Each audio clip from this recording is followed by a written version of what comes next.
First guest of the show coming up today. We've got a powerhouse in the lab today. This guy is a data-driven problem solver. Yeah, a process optimizer and a bridge between business and tech.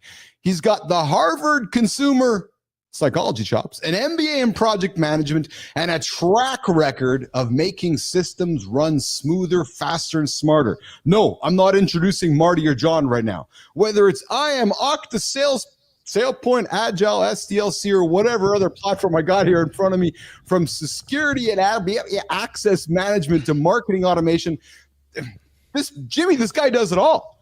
Let's welcome Rafi Chowdhury to the lab this morning, as I'm butchering his name. What's shaking, Rafi? How are you, pal?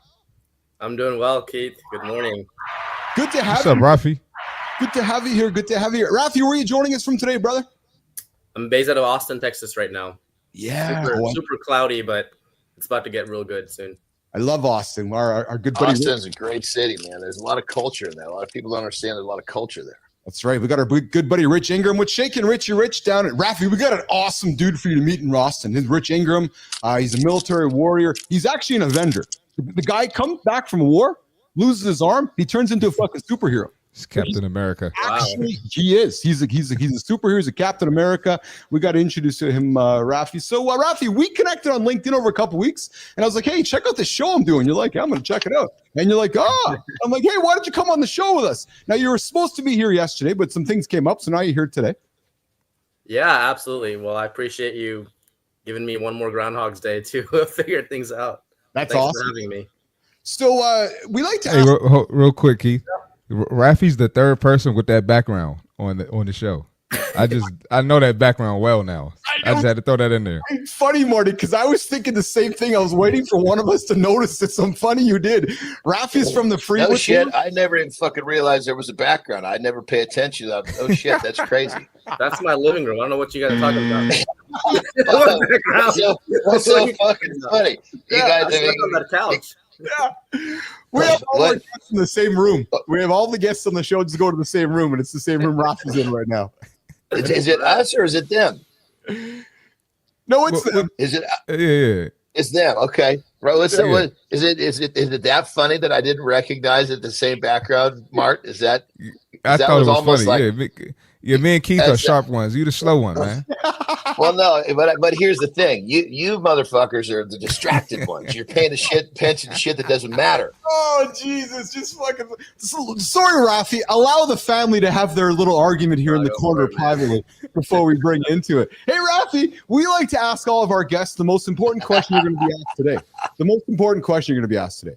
Sure. What's your morning routine, Rafi? I'm a terrible example for that, honestly, because I'm one of those guys. I have my first meeting at 8:30, and I set my alarm for 8:26 a.m. Oh, Rafi. Oh, man.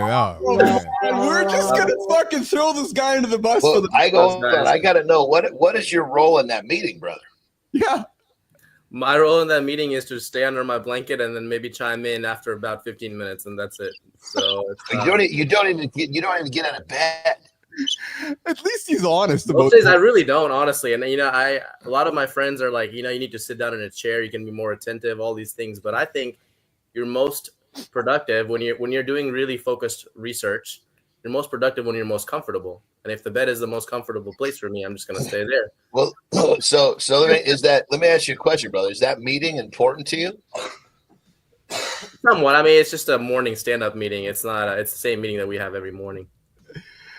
So it's not really. And so the totem pole of importance, it's not the top for. It's not definitely not riding high. No. It's not one of those ones that I'm running and I've got stakeholders on the call and I'm leading the meeting. It's not one of those. I think one of those I would definitely be at least sitting up straight.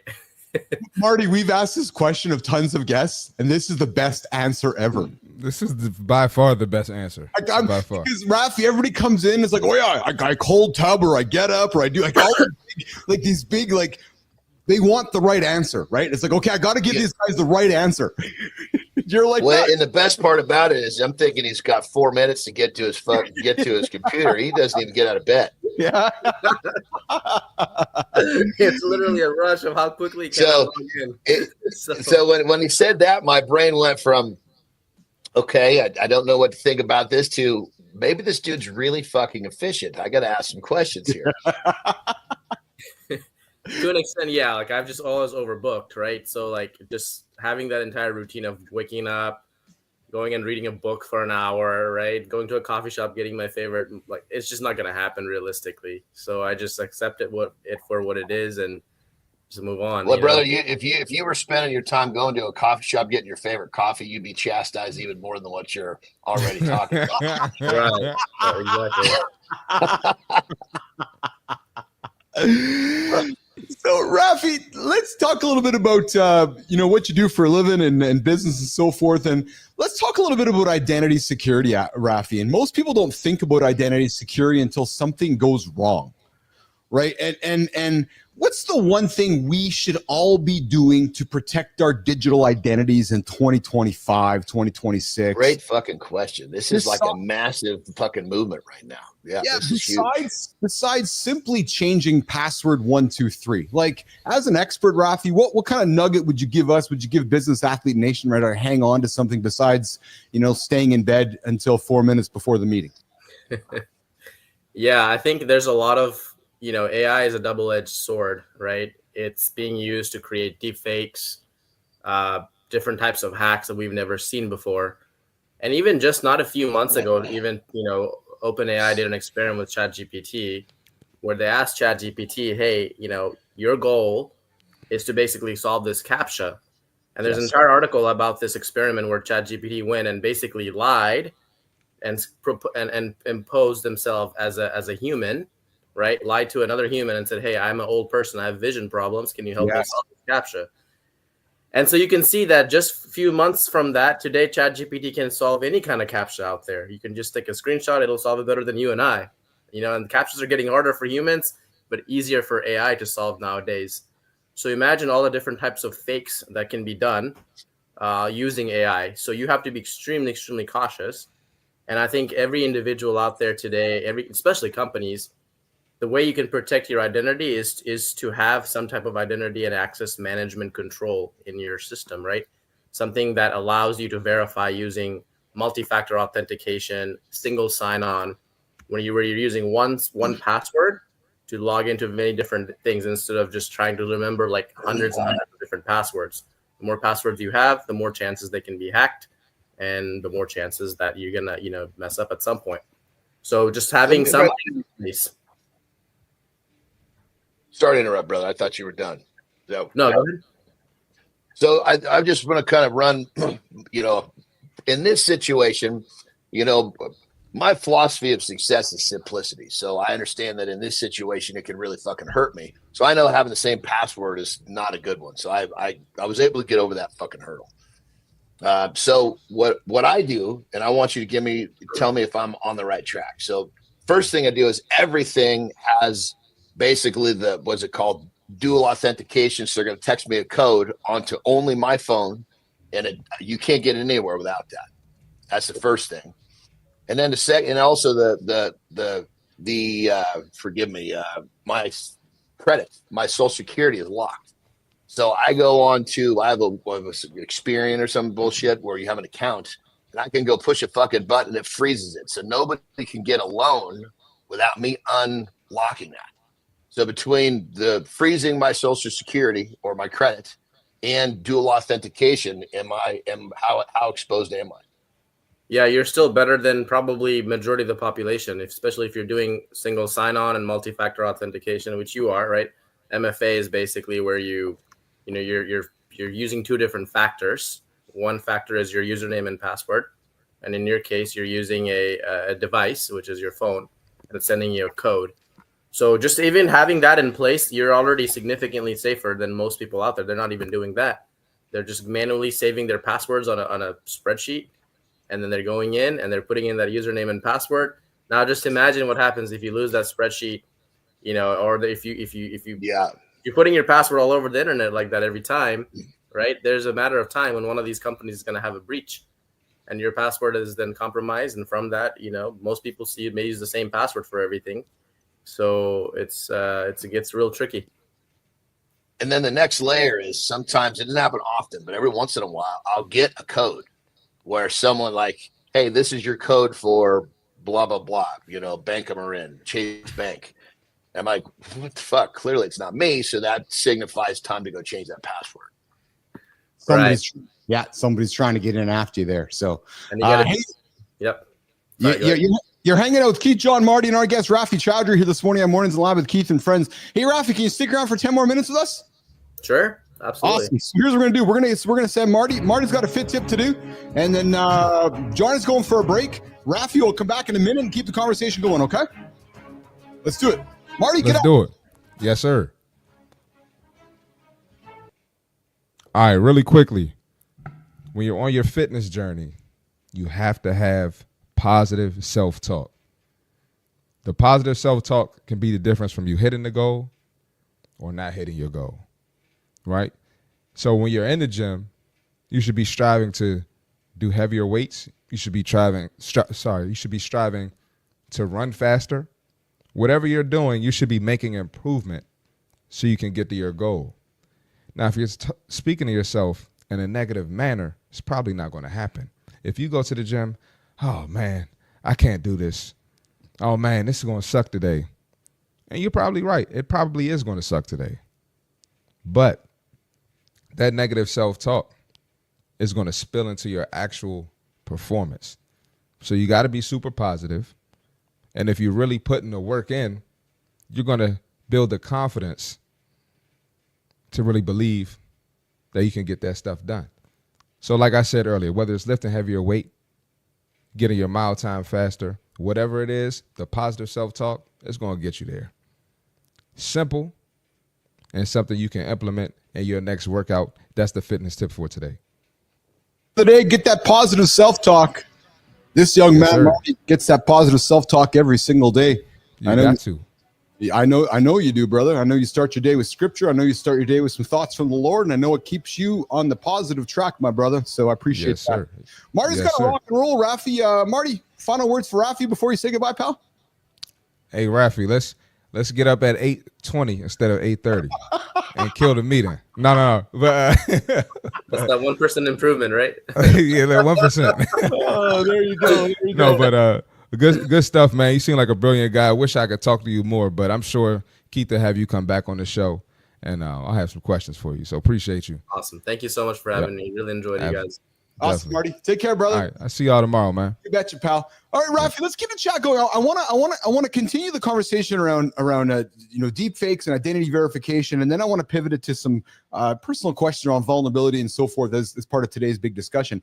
Sure. But Rafi, in a world of AI and deep fakes, I want you to look ahead, the next 36 months, the next 60 months. And I know it seems like pretty much a lifetime in a world of tech right now where things are happening so quick. And I think we all could agree that in 3 years from now, there's without a doubt, we're going to have figure robots all over the place. In 5 years from now, we're going to have a lot of robots all over the place. But let's stay with AI and deepfakes. How do you see, Rafi, identity verification evolving in the next 5 years? I think a lot more companies are going to have to put something in place, right? There's going to be more breaches happening. There's going to be different types of attacks that we've never seen before. So it's almost like you don't know what to expect, right? AI is, I mean, people are literally creating essentially very realistic looking videos of real life people and posting these on social media. Right, even on Facebook now, you got to put a little tag, tag it with an AI tag if you're going to post AI generated content. And as you said, it's becoming more and more difficult to distinguish this content from actual content. So there's going to be a lot of that, and maybe AI will fight each other. Maybe we will have AI agents that are going to be detecting this content as AI and not real content and flagging it. So I focus a lot more on what it means. Yeah, it's again, they're going to be like good agents and bad agents, right? Just like we've always had. So it's essentially AI fighting with each other. And so I think there's going to be a lot of increase in that. And, your security just has to be tighter. And I think companies will implement their own AI agents to essentially fight against a lot of that. So those bad attackers are always going to be a step ahead.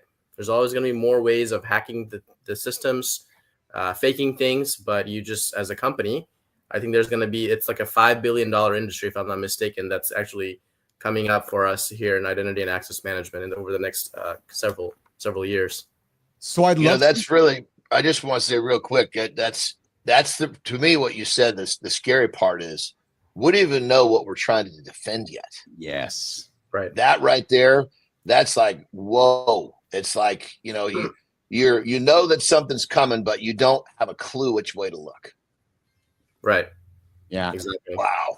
Rafi, what have you been surprised in? Somebody who works in the industry, works in the space, 100 hours a week, you live and breathe it, you talk about it, you've thought leadership around it. Has there been an aha moment or a really surprising moment for you in the last 12 months, 6 months, week, hours, year and a half, where you're like, oh, okay, I wasn't really expecting that? Yes. For me, the biggest thing is just employees leveraging AI, right? Like even for myself as a business analyst. Yeah. Just think of the amount of data that you have to crunch in order to understand. And so let me put it this way. Let's just say I gave you 10 data sets. Yes. And I said, hey, Keith, I want you to consider these 10 different factors in your life to make that decision. And I would like for you to consider each of those factors equally and make a decision. What cognitive psychology says is that we as human beings are really bad at doing that. We might put too much emphasis on any one of those factors, not consider some of them, right? Or not consider any of them sometimes even. We're just really bad at that. And AI is really, really good at that. If you give it 10 data sets and you say, hey, I want you to give 20% emphasis in that one, 60% here, 10% here, 5% here, it's going to give that level of emphasis and give you a response. So I think we're going to see a lot more of that being done in just how employees produce their work. Things that we would manually do ourselves, analyze a whole bunch of data, business data, metrics, right, and draw insights out of it. You're going to have companies that are literally racing to take all their data to the cloud, to the cloud environment, right? And then basically hooking it up with AI agents that will be able to be prompted to make intelligent business decisions. So I think you're going to see a lot of that coming up, and I already see it, and it's very astonishing to me how quickly this movement is taking place right now. So then you would be, as a business analyst, I'm certain over the last 90 days or so, you would have been blown away by some of the deep research products that have been released by Perplexity or by ChatGPT or by DeepSeek. Like I myself have done some deep research on topics for this morning show that, it would have taken me humans and hours and weeks and months to do, where I sat down one morning over a cup of coffee, asked a question. By the time I was done my workout, I had the answer. I was like, oh, okay, I see how the world's changing. Like, you must have been blown away yourself as an analyst, Rafi, by some of the stuff you're seeing. I'm definitely blown away by it from a corporate standpoint, but I'm even more blown away and also afraid at the same time by the personal use cases, right?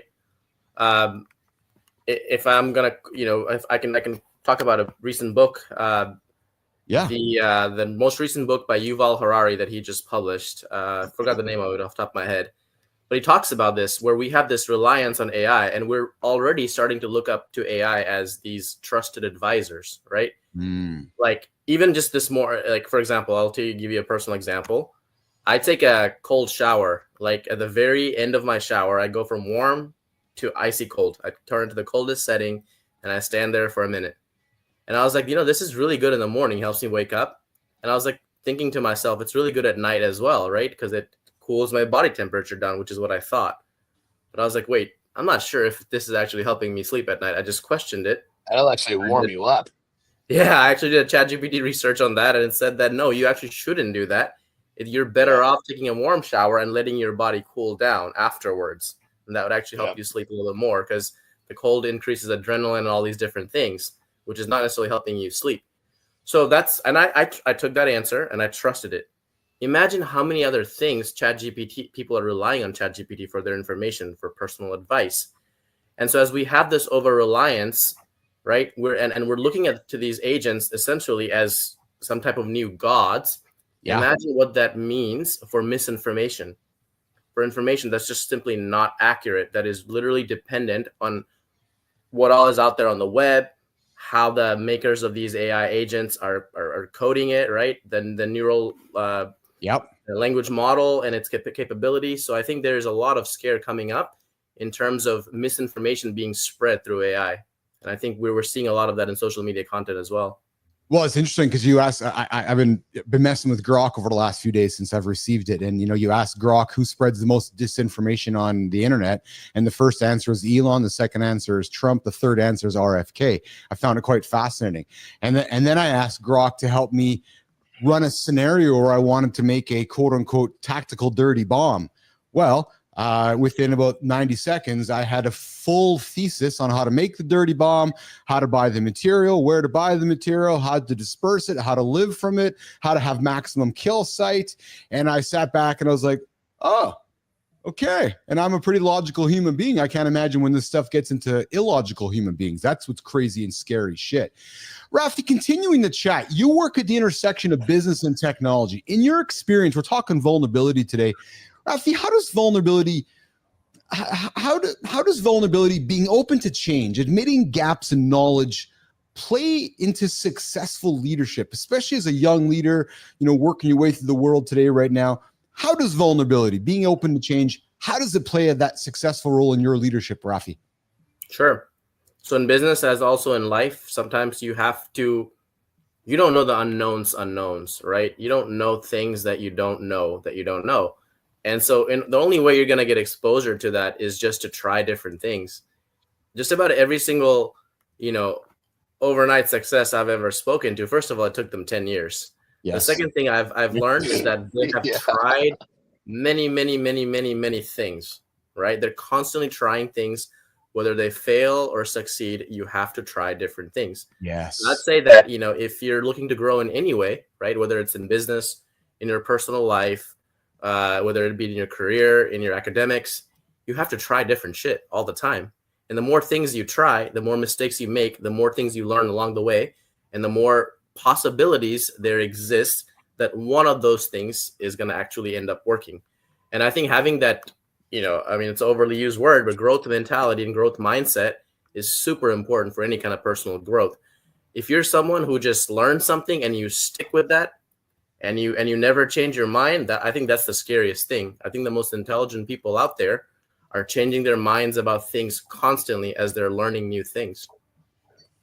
That's wonderful advice, Rafi, because I think what you're saying there, and we're going to wrap up our segment with you in a quick minute, is people feel like once they make a decision, they have to stay on that opinion or stay on that decision, and they're not allowed to change. When with so much knowledge amongst us today, not only with human beings, but in our pockets, your willingness to change is very much a superpower compared to the one that doesn't want to make change, isn't it? And I really like you pointed that out. The reason we don't want to change is because we don't want to fall for something called cognitive dissonance. Yes. Where we say one thing, but then our actions are something else, right? Yes. We also do, when we do research specifically, we fall for something called confirmation bias. We initially believe something and we look for supporting evidence that backs up our initial belief. So just pair that up with social media. You go out there and you say, hey guys, I think the best way to live and the healthiest way to live is to be a carnivore. Then you do research and you found out, you know what? Actually, it's actually whole foods and grains and vegetables. Are you going to suddenly change your message and tell all your entire 2 million followers, hey, by the way, I found out something different? You're not going to do that, right? And so that we persistently do that. And I think that can be kind of dangerous, especially when you talk about social media. We make these public claims, but we don't retract them based on our changed views. Because we don't want to be a fool. Oh, I never thought about it. You're so right. We spend so much time moving forward with our information and our knowledge. It's rare that you'll see somebody say, you know what? I made a claim 3 months ago about XYZ. I was incorrect. I'm now here to tell you that. Nobody ever does that. Yep. Ever, actually. Hey, you're hanging out with Keith, John, and Rafi here this morning on Mornings in Lab with Keith and friends. And Jory, I'm going to Jory Jansen join us here in a quick minute. Rafi, quick fun question before we say goodbye. You've got experience in consumer psychology. Tell us, what's the weirdest way companies manipulate us without even realizing it? So companies understand really well that to reward you, they need to do something other than just give you more money, right? For example, there's a lot of research that shows that a company sending and bringing you like a couple of hot boxes of pizza, Yeah. after some hard big project that you worked on for hours and hours and hours, Yeah. yielded better employee satisfaction than giving them extra 10 grand or 20 grand, right? And I think a lot of companies are taking advantage of this. Instead of paying us more money, they're realizing that, hey, if I can just simply incentivize them with something more concrete, they're going to settle for less. So I feel like, I don't know if this is the right tactic or wrong tactic, or I don't want to make any comments on that, but I think a lot of companies are leveraging that in human psychology to basically reward us in ways that are significantly less than what they should, just because they know it's going to work. Yeah. So they're paying us less, but giving us little perks along the way that keep us happy. Interesting.